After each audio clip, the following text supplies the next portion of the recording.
This is a virtual reading of Conspirators, To Each His Own Agenda by Mag Gupta.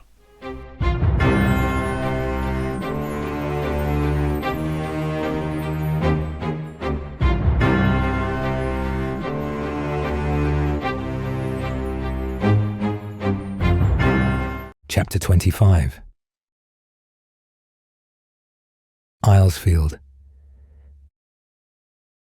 Ignatius was less than happy that Tatar had left without his permission or giving him notice, and he was taking his vengeance out on Alistair and Felthor. But this worked in their favour. It was making him impulsive and forcing him to focus all of his attention on aggression. Under cover of this, they had managed to sneak in half a dozen new laws that favoured their cause, such as tax exemptions on prostitution, the building permits required to finalise the academy, and, more importantly, the lowering of the trading tariffs on clay and brick. Now the construction of the academy at Islesfield was in full swing. It was approaching midday. The area for construction had been cleared of rubble and overgrowth, and the men were preparing the outlines for the building itself. Turgon was standing on a tall piece of scaffolding with Gilorn. There were 3 other scaffolds at the east and west of where the corners of the building would go. Suspended between them, on ground level, were a series of wooden pegs connected by twine that would outline the plan of the building. Turgon was looking up at the sky, bored with the proceedings. The engineers were using ballista-shaped objects to measure the angles of the string lines, and, given that the instructions were often conveyed with hand signals, it was happening in near silence.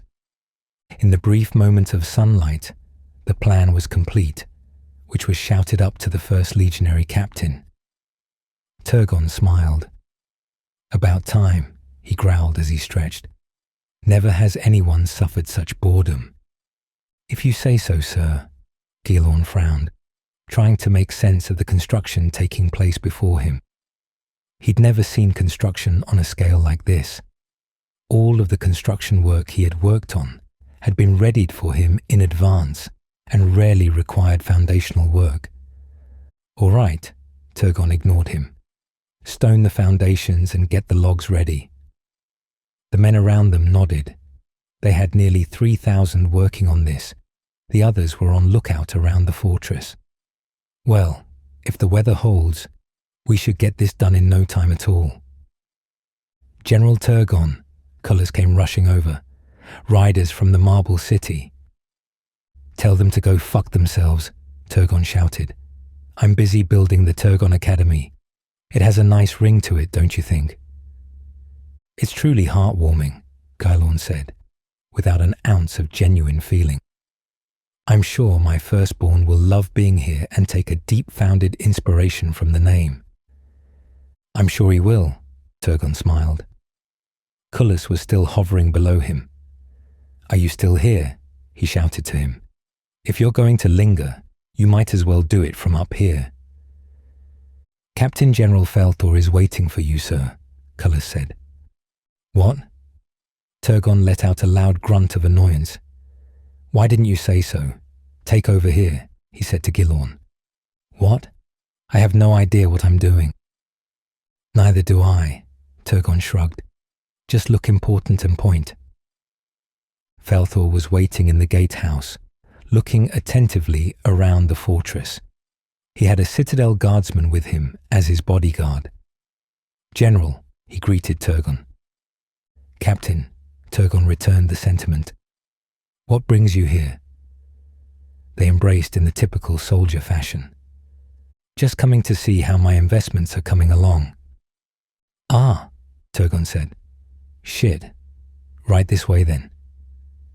He led Felthor back to the construction site. Felthor wasn't impressed with the lack of progress on the construction with the academy, but he was gracious enough about it. Turgon took Felthor for a tour around the fortress. Most of the debris had been taken away, and it was now mostly empty spaces and the blackened spots of burned buildings. It's funny that there's no word for using materials from one thing to use in something else. Turgon reflected to Feltor as they watched men take the small rocks to a spot in the construction yard where they were breaking them into concrete. I believe it's called reusing, Feltor mused. I suppose, Turgon shrugged. You would have thought people would have come up with something a little bit less vague. You know, since they have a word for killing every single type of family member or anyone else. Feltor nodded in agreement as he listed the various words associated with killing. He was a well-educated man, so he knew them all, even the ones associated with the killing of insects, poets, and plant life. Uncles, aunts, and cousins, he finally came up with. Nothing for them. Turgon considered this for a moment. Isn't that parricide? It's a vague term for killing a close relative. Feltor tilted his head from side to side, but there's nothing for the specifics. Turgon shrugged and looked out to the east. What's that? He asked after a moment. There was a thin wisp of smoke coming up over the trees where there shouldn't have been smoke. Good question. Feltor put a foot on the wall to look closer. He tilted his head, trying to remember what was in that direction. Dacia Minor, he said. The northern villages are on fire. Shit, Turgon swore. Cullis, he shouted down at the men building the academy. Rally the 5th Company. I believe that's my line, Feltor chuckled. It could just be a house fire. Yes, but I'm in command here. Damn the trees, he cursed, not able to see anything except the smoke. The men have been wanting action for over a year now. I'm happy to oblige. Inside an hour they met in the courtyard with the 5th Company, a force made up of cavalry. Well then, let's go, Feltor said. Commander Cullis, he said, the fortress is yours. Try not to break it. Their horses and Turgon's armor and weapons were brought over, and they mounted up. Turgon straightened up, his plate armor clanking heavily as he moved. Men, he said to the horsemen lined up in formation around him. I live by a code. Have your women hard, love your country, and fuck your enemy in the arse. So now that you know that about me, let's ride out and kill something. The men roared with approval, raising their spears in cheer. They rode out the gate and along the road. They were riding between a hard gallop and a brisk trot, and came to the village before an hour was out. They watched the carnage from the top of a hill, giving their horses some much-needed respite. It appears you were right to call us out, Feltor said. Do you recognize the flags? Huns, Turgon grimaced. Fucking raiders, he spat. What the hell are they doing so far south? It must be part of the Immortals' plan. Well, General, Feltor said, how do you want to play this battle out? In the way I always do, Turgon smiled. When in doubt, attack. He charged down the hill. Unfortunately, his company didn't go with him. Feltor laughed to himself as he watched the lone general ride down the countryside, wondering if he was just as terrifying in life as he was there. Go with him, he said to the men, shaking his head. The sergeant nodded to his men, and they charged down after him. Falthor stayed at the top of the hill with his citadel guardsmen. This should be fun. The Huns were the most powerful barbarian force that existed in the world. They were masters of horse archery and brutality. In the last Exitum, they had destroyed much of the Northern Empire and driven many barbarian tribes south to escape their wrath. Many clans had been destroyed in the journey, but some had conquered other lands and settled, like the Goths. The Huns had broken up since those times, forming their own tribes that followed their own roads in life. Their unified armies had been unstoppable. Their horse archers would hurl arrows at legionary forces, using their mobility to outrun all enemies. Their infantry forces would hold off their attack right up until the force was all but destroyed. But these men however, were fighting on foot and were busy looting the village with their horses waiting outside. Turgon was in the village before the cavalry arrived. The Huns had herded all the villagers into the center of the town, by the well, and were taking their spoils from the houses and town hall. As always, the men's minds were stuck on the loot, and even though Turgon was bellowing at the top of his lungs, he still caught them unawares. The Huns grabbed their curved swords and spread out. A bad move, as the 500 horsemen crashed straight into their lines from multiple street entrances. The Huns, in their leather and fur armor, stood no chance against the steel lances. The other raiders in the village came out of the buildings and rushed to the aid of their fellows, axes in their hands. These weren't the crude axes of the lower barbarians, which were made of wood and blunt iron. These were steel through and through, and sharpened to perfection. There was a clash of steel on steel, and battle was joined in its entirety. A large portion of the raiders had been away looting the building. The few that had been quickly killed by the well didn't count much to the overall force, and this was a large company of raiders. A single raiding party usually consisted of about 50 or so mounted raiders, but it was often seen that parties would band together under the brute strength of a chieftain who had a reputation for success. The chieftain who was leading the raid was a man both feared and brutal. He was strangely tall, even for the Huns, and his axe was just as tall as he was. He stepped out of the barn that he had been in, from where moments before the screams of women being raped and murdered had been coming. He shouldered his axe, stroked his moustache, and almost casually walked over to the battle. A horseman attempted a charge at the chieftain, his huge and cumbersome 14-foot-long lance ready to impale the man through his heart. The chieftain was deft in his reply and threw his shoulder up into the lance from underneath and forced it into the air. The horseman couldn't stop his mount from charging, and his lance embedded itself into the roof of a hut. He was thrown from his mount and landed with a loud clang in the mud. The chieftain smashed his double-sided steel axe into the knight's chest and cut him cleanly in half. He joined the battle with a grunt through his silky black moustache and swung the axe into the flank of a mount and cut the legs clean off. He shouted in the tongue of the Huns, and around the corner of the village, a band of nearly 20 horsemen rode, arrows already notched and drawn. They fired and killed as many horsemen as arrows were shot.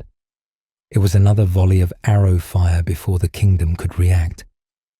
When Turgon finally did, he ordered the cavalry at the back of the line to fall back and charge the horsemen raining steel against them. The room provided by the cavalrymen that left allowed the horsemen to reform into a long rectangular formation and outflank the infantry who were breaking under the mass of the horses. This was Turgon's chance to defeat them. He did what few men would have done, particularly him. He signaled to his cavalry to turn and fall back. It was a dangerous strategy, as it required each row to turn their mounts and fall back. If a row took too long to turn and move, the row before them would be trapped and unable to fight. The row that was at the most risk was the front row, the one that was fighting the enemy forces. This was the one that needed to be perfect, as any delay would give the enemy a chance to lay that killing blow against the horsemen. These were veteran horsemen, however, well versed in the maneuvers of war, and they performed them all but flawlessly. The idea was to get the infantry to try to chase after the horsemen and clear away from the fallen bodies, uneven floor and abandoned weapons. Though they weren't being swung at them, they were still dangerous, able to cut the legs and underbellies of the horses. It allowed the horsemen to get clear to more stable ground where their horses could move without risk of slipping and breaking their legs. It worked. The Hunic warriors set off in a quick jog towards them once they reformed. They were deeply shaken. More than half of the force had been destroyed, and the chieftain was ordering them on in his brutality, not caring for the lives of his men. The horsemen moved back into formation and readied their lances. They charged again, but even with the chieftain spurring them on, they quailed at the thunderous hooves of the horsemen. The horsemen who were chasing the horse archers were simply exhausting themselves. The horses were bearing the weight of the men, their weapons, shields, and their heavy armor, against the light armor and skirmisher weaponry of the raiders. But they were too far away for Turgon to command them away. When he realized this, Turgon couldn't help but reflect on Felthor's teaching on the matter. In this battle, the superior leader was the chieftain, not because he had the bigger force or had a talent for command, but because he could be heard at all points of the battlefield. Felthor had always told him that a man's voice was just as deadly as his sword. A general could be brave, skilled, and educated, but that would do little good if his orders could not be heard. Turgon was a loud leader, and his voice filled the village, but his men chasing the raiders were well out of earshot. Despite the standing of the chieftain, however, the infantry broke and ran. Another teaching of Felthor's sprung to mind. A man is most vulnerable when he flees. It was true. The chieftain was lost in a barrage of lances and horse muscle. The rest of the men were run down and disappeared in an instant of dirt, dust, and screams. The battle was done, at least here. There was a cheer amongst the cavalrymen as the dust settled. Turgon let out a roar of success and shouted out, "Islesfield victor," his voice echoing around the village with an uplifting wave. He gave instructions to his hornblower to signal for the other riders to return. If the raiders hadn't had enough of battle, they would be trapped in the village and defeated. If not, then they would be no more trouble. It was very difficult to kill horse archers when he had no archers of his own. He'd often voiced concern to Felthor in focusing so much effort and resources on creating skilled archers, preferring to kill his enemies where he could see the life leave them. But in this moment, he realized that Felthor was in the right. He vowed to be kinder to Gilorn in future. He ordered his horsemen to take up ambush positions around the corners of the village, as he could see the horsemen returning in the distance from the dust clouds in their wake. He thought to himself on how the Huns would be able to sneak up on villages if their forces were nearly all cavalry. Suddenly he woke up and realized that he'd been spending the entire battle thinking. He shivered, his armor clanking slightly. He'd missed the entire battle. He couldn't remember any of it. This had never happened before, and it scared him. "By my father," he whispered, "I'm turning into Felthor." "There's worse things to become," Felthor laughed. "That seems to have gone well." "What would you have done?" "I would have surrounded the village and charged them all on their flanks," Felthor smiled. "But your way worked as well, though we now have a dozen horse riders who will remember their success in their survival today." "You can't win them all," Turgon shrugged. "I don't see why not," Felthor smiled. "I must return to the Marble City, take the horses back to Islesfield and add them to our forces." "If I must," Turgon grimaced, "but I need to kill something." "Then I need a drink and a woman to fuck." "In that order?" "I'll not turn my back on any of them. Good fortune to you, Captain." Felthor nodded, and he and his citadel guard departed the village to head for the capital. The woodland was especially thick here, but they could see the sun, so they knew where they were going. Turgon dismounted and unsheathed his sword. It hadn't been removed throughout the entire battle. He dashed over to the pile of bodies and quickly found a man who was still alive. He stabbed down into the man's gullet, reddening his blade in blood. He let out a sigh of relief. It wasn't an honorable kill, and his men would disapprove, but he didn't care. He found his lance amongst the wreckage. It was easy to find as it bore the symbols of command on the handle. It was matted with blood and was a much more pleasant sight to him than his naked sword. He ordered his men to slay any fallen foes and to secure the village. The raiders were showing no signs of following them back to the village, and the exhausted men had returned. He was in no mood for offering mercy. This had not been a good battle for him, and he was keen to forget it in wine and a woman's thighs. He led a handful of his men to the well where the villagers had huddled or spread into the buildings around them. The survivors were mostly women and children. He wasn't surprised. The Huns had a philosophy that shaped how they raided. Never leave behind a man who can carry a sword, for, while they can walk and swing a sword, they can be dangerous. Thus the Huns had killed most of the men and had had their arms and legs cut from them and left to bleed out. After ordering the men to put out the fires and search for wounded, he let out a loud booming shout.